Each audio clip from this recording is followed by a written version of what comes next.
Hey, what's up everybody? True Boxing here. Thank you for coming back to get hit with the truth. So today doing the what's next on the now former IBF featherweight champion of the world, Kid Galahad from the United Kingdom.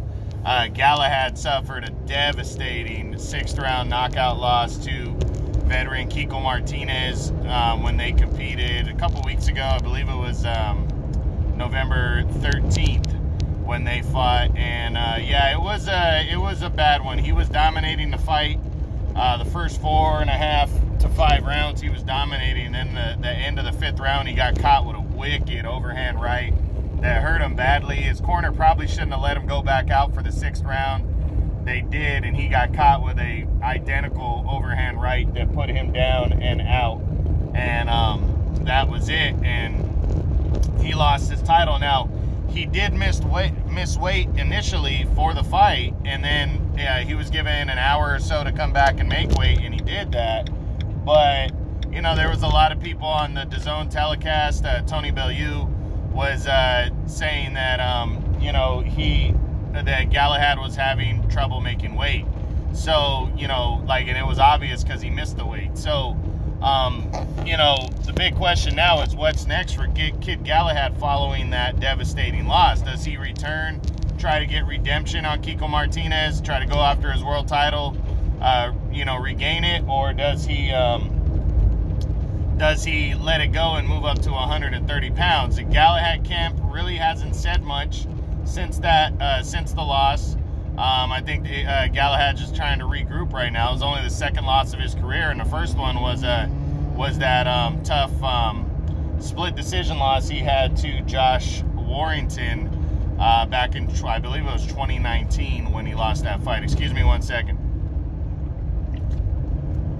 So now we're going to run through the top 10 at 126 real quick, featherweight, and see what's next for Kid Galahad following that loss. So, number 1 is Emmanuel Navarrete, the WBO champion.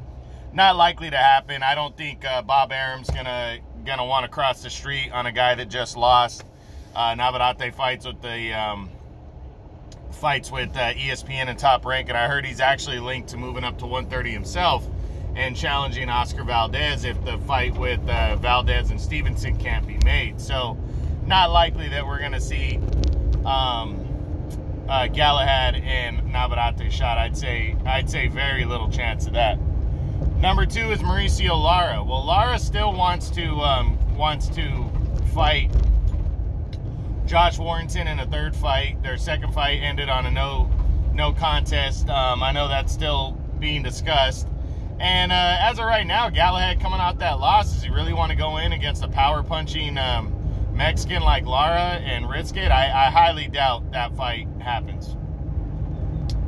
Number 3 right now is a rematch with Kiko Martinez, and it's probably the most likely fight at 126 pounds right now for Galahad. Most likely one, because he goes in, he'd probably be the favorite to beat him in the rematch, you know? I mean, he really would. He got caught. He got caught with a big shot. It happens. And he'd probably be favored to beat him in the rematch. So I think there's a solid chance that the rematch happens.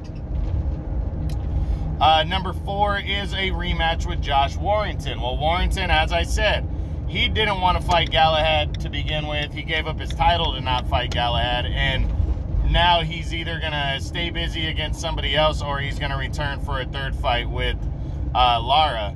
So I don't see him and Warrington locking horns.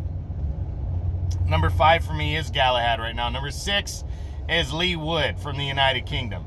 Now, Lee Wood, you know, he's supposed to be fighting Michael Conlan in his next fight for the WBA title, with the winner to move on and fight Leo Santa Cruz for the overall WBA championship next year. So they're talking about Lee Wood and Michael Conlan likely in March.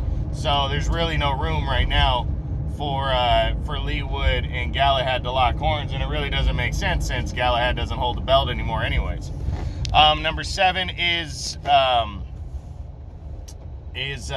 Shu Kan of China, who Lee Wood beat. Now, Shu Kan's coming off a loss to Lee Wood And I highly doubt we see a guy like Ken and a guy like Galahad lock horns. It'd be too much of a risk coming off of losses for both guys. So I don't see that one. Then you got Tutsko Nyembayar sitting there, also still in the top 10. He fights for the PBC, so I highly doubt him and Galahad lock horns. And then there's a couple guys banging out in the back of the top 10, like Joaquin Gonzalez and Isaac Dogbe. I really don't see those being options. So for Galahad, it's really return to fight Kiko Martinez next, or he's going to move on or move up to 130 and try his luck there. But I really don't see him doing much else unless he comes back to 126 and takes on a tune-up opponent. But I think that's a waste of time. I mean, Galahad was dominating the first 4.5 rounds of that fight, almost 5 rounds. In my opinion, you know, he got caught with a big punch, and there really is no sense in fighting anybody other than Kiko Martinez next, or if he can't make the weight, moving up to 130. But that's what I think is going to happen. That's the what's next on the former featherweight champion, Kid Galahad. I hope you guys enjoyed it. True Boxing, you've been hit with the truth.